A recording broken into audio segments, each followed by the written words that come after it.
ask questions about. And in that same vein, what are the plans to ensure that the building will stay sustainable throughout its lifetime?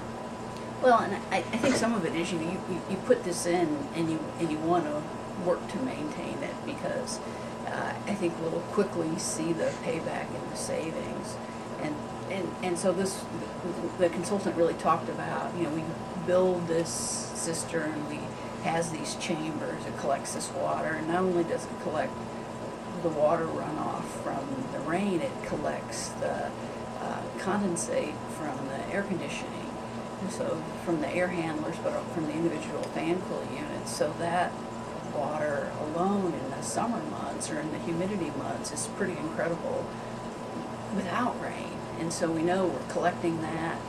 We're creating some of these visible features.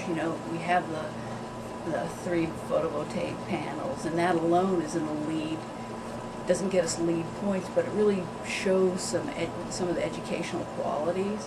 So those panels drive the pumps, which bring the water back into the building, into the day tank, and so water's stored in this day tank, it's conditioned, it's run through redundant plumbing, and then it comes back and dyed, and it comes back into the toilets. And so that's really a pretty fantastic system, because when we have water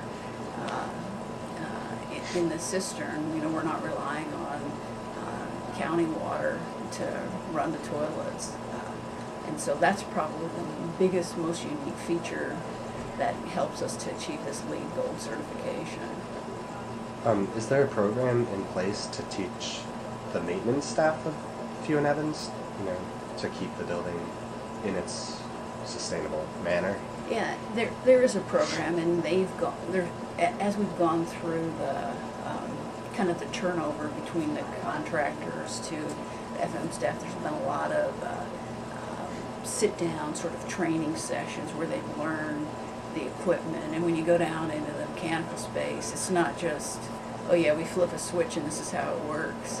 There's this big, huge panel from Siemens with all these gauges and all this stuff that it's a little more complex than, when you turn your car on and you see a gas gauge and you see the temperature gauge.